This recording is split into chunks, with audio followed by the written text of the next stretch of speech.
The first thing I learned after marrying Ethan was that his mother never accepted me. She smiled in photographs.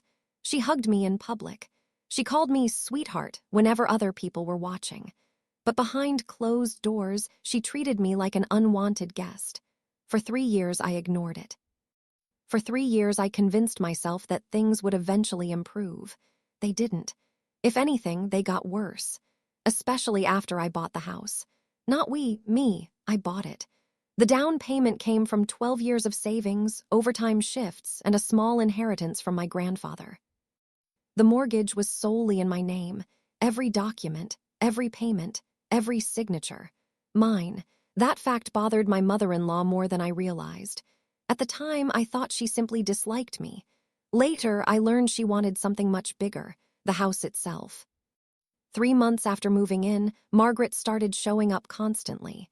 Sometimes without calling, sometimes with overnight bags, sometimes with furniture she claimed would look better in my living room. Every visit became an argument. Every argument ended with Ethan asking me to keep the peace. So I did.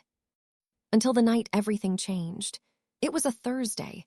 I had gone to bed early because I wasn't feeling well. Around 2 in the morning, I woke up thirsty.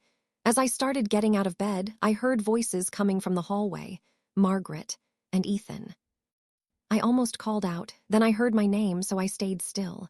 "She's asleep," Margaret whispered. "Good." Ethan sounded nervous. "What if she wakes up?" "She won't."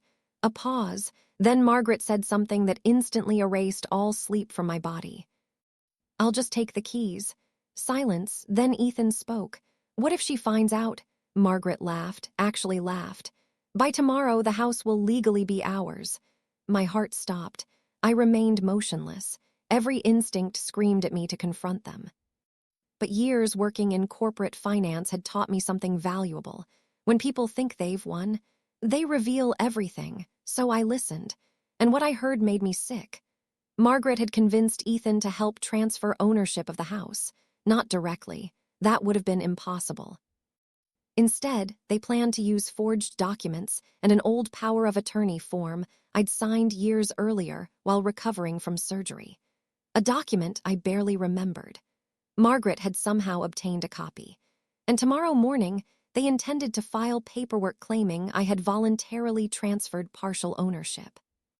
After that, they'd pressure me into moving out, or buying them out. Either way, they won. At least that was the plan. I didn't sleep. At sunrise, I called a lawyer. By noon, I had answers. The good news, their scheme wouldn't work. The bad news, they'd already started. Someone had attempted to file paperwork that morning. The lawyer's expression darkened. "Your mother-in-law is either very confident or very stupid." "Can we stop it?" He smiled. "We can do better than that. Most people think revenge happens quickly. It doesn't. The best revenge requires patience." So I said nothing. For 3 weeks, I cooked dinner. I smiled. I acted normal. Meanwhile, my lawyer built a case. Every forged document, every email, every text message, every suspicious bank transfer. We collected everything, and the deeper we looked, the uglier things became. Margaret wasn't just targeting my house. She had done similar things before. A former business partner, a distant cousin, even her own sister. Different methods. Same goal: money, control, property. The evidence became overwhelming.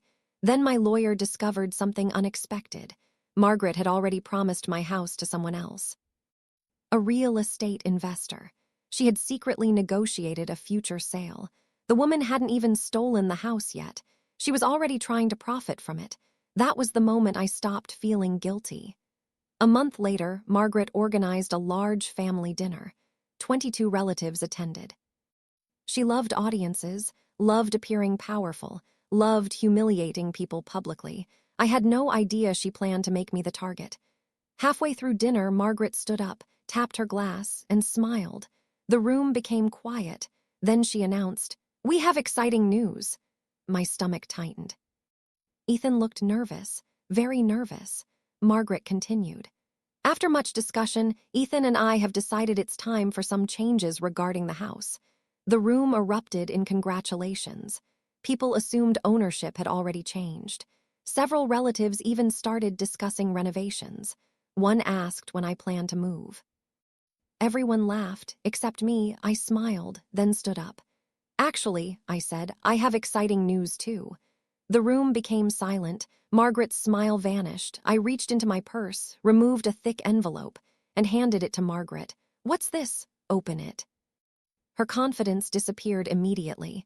Inside were copies of every forged document, every email, every text, every bank record, and one final page, a notice of pending legal action. The room fell silent. No one moved, no one spoke, no one breathed. Margaret's face turned white. Ethan looked like he might faint. One relative quietly asked, "What exactly is going on?" I answered, everything, every detail, every lie, every scheme, every attempt to steal my house. By the time I finished, the room looked completely different. People who had been laughing minutes earlier were staring at Margaret in horror. Then came the final blow. My lawyer walked through the front door, right on schedule. Margaret spent the next 6 months fighting. She denied everything, blamed everyone, claimed misunderstanding, claimed confusion, claimed conspiracy. The evidence destroyed every argument. Eventually, she accepted a settlement. She avoided jail. Barely. But the financial penalties were devastating. The investor backed out. Several relatives cut contact. Her reputation never recovered. As for Ethan, that hurt more because unlike Margaret, he was my husband. He had a choice, and he chose her. The divorce was finalized the following year. I kept the house, obviously, but the house wasn't the victory, the peace was. 2 years later, I was sitting on my porch when a neighbor asked if I ever regretted what happened. I looked at the house, the garden, the life I'd rebuilt, and smiled. No, why? Because the night my mother-in-law whispered, "I'll just take the keys," she thought she was stealing my future. I glanced at the front door. The truth is, she handed it back to me.